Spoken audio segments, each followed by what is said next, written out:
మేము ఉప్పల్ బగాయత్లో ఉన్నాము.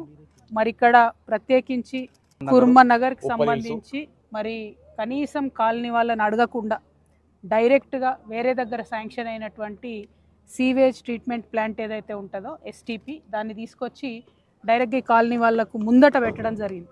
ఇక్కడ ఒకవేళ ఈ 4 ఎకరాలు ఖాళీగా ఉంటే కాలనీ వాళ్ళకి సంబంధించి ఒక పార్కో లేకపోతే ఏదైనా ఓపెన్ జిమ్మో లేకపోతే పిల్లలకు పనికొచ్చే లైబ్రరీయో ఒక కమ్యూనిటీ హాలో కడితే ప్రజలకు పనికొస్తుంది. కానీ డైరెక్ట్గా మీరు తీసుకొచ్చి ఎస్టీపీ కడతా ఉన్నారు. ఎస్టీపీ కూడా మనకు అవసరమే, నేను కాదంటలేను. కాకపోతే ఆ ఎస్టీపీ కట్టే ముందు కనీసం కాలనీ వాసులను అడగాలి. ఎందుకోసం అంటే వీళ్ళు ఆల్రెడీ ఒక పక్క మొత్తం మూసినది ఉండి దాంతోనే నానా కష్టాలు పడుతూ ఉన్నటువంటి పరిస్థితులు. పేద మధ్యతరగతి కుటుంబాలు ఉన్నటువంటి కాలనీలు ఇవన్నీ.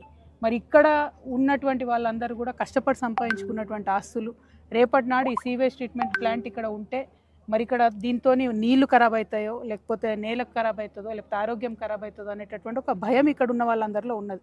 కాబట్టి మేము ఈ కుర్మనగర్ ప్లస్ ఇక్కడ ఉండే 4 కాలనీల తరఫున తెలంగాణ జాగృతి తరఫున నేను డిమాండ్ చేసేది, ఈ ఎస్టీపీ ఇక్కడ శాంక్షన్ కాలేదు, వేరే దగ్గర శాంక్షన్ అయిందని చెప్తా ఉన్నారు. తక్షణమే అధికారులు ఇక్కడికి రావాలి, వచ్చి మరి అక్కడ శాంక్షన్ అయితే ఇక్కడ ఎందుకు పెడుతున్నారు అన్న వివరణ ఇవ్వాలి. 1, 2 తక్షణమే పనులు ఆపాలి. ఇక్కడ లేడీస్ పోయి నిలబడి పనులు ఎందుకు చేస్తున్నారు మరి మేము అడగలేదు కదా అని అంటే లేడీస్ని అరెస్ట్ చేసి టెర్రరిస్టుల లెక్క పొద్దు నుండి సాయంత్రం వరకు 4 పోలీస్ స్టేషన్లు వాళ్ళని తిప్పడం అన్నది చాలా అన్యాయం. మరి మహిళల కోసము ముఖ్యమంత్రి గారు పదే మాట్లాడుతుంటాడు, 1 కోటి మంది మహిళల్ని కోటీశ్వర్లు చేస్తా అంటున్నాడు. మరి 10 మంది ఆడవాళ్ళను లేడీస్ని ఎందుకు ఇక్కడ ఎస్టీపీ కడుతున్నారని అడిగితే పొద్దంతా తిప్పడం న్యాయమా? ఇది కరెక్ట్ పోలీసింగా? ఈ విషయం మీద డీజీపీ గారు కూడా చాలా సీరియస్ యాక్షన్ తీసుకోవాలి. అది ఎవరైతే పోలీసులు మహిళలతో అట్లా బిహేవ్ చేసినో అది కరెక్ట్ పద్ధతి కాదు. కనీసం మహిళా కానిస్టేబుల్ లేకుండా అంతమంది లేడీస్ని పొద్దంతా తిప్పిండ్రంటే ఇది కరెక్ట్ కాదు. ఇది సీరియస్గా తీసుకునే విషయం, దీన్ని మాత్రం నేను వదిలిపెట్టాను. రెండవది, ఎస్టీపీకి సంబంధించి మీరు కనీసం ఇక్కడ పర్యావరణానికి సంబంధించి ఏమైనా పరీక్షలు చేసిండ్రా? మీరు ఇక్కడ నీళ్ళ క్వాలిటీ టెస్ట్ చేసిండ్రా? ఏమి చేయకుండా ఎట్లా ఎస్టీపీ చేస్తారు?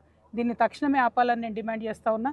మా కర్మ ఏంటంటే మున్సిపల్ శాఖ మంత్రి ముఖ్యమంత్రి గారే, ఆయన దొరకడు, ఆయన ఎక్కడ ఉన్నాడో అర్థం కాదు, సమస్య ఎవరికి చెప్పాలో తెలియదు.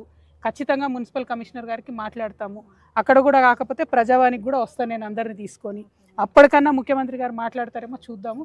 కానీ అంతవరకు మాత్రం వర్క్ ఆపాలి. వర్క్ ఆపకపోతే మాత్రం తెలంగాణ జాగృతి వచ్చి ఇక్కడే కూర్చుంటాం ధర్నాకు అని కూడా తొందర పడుతున్నారు అన్నట్టు. లేదు, ఒకవేళ వర్క్ ఆపకపోతే కోర్టుకు కూడా వెళ్తామని చెప్పి ఈ సందర్భంగా ముఖ్యమంత్రి గారికి హెచ్చరిక చేస్తున్నాం. పని ఆపండి, కాలనీ వాళ్ళని కన్సల్ట్ చేయండి, ఏందో ఇక్కడ విషయం చెప్పండి, దాని తర్వాతనే కాలనీ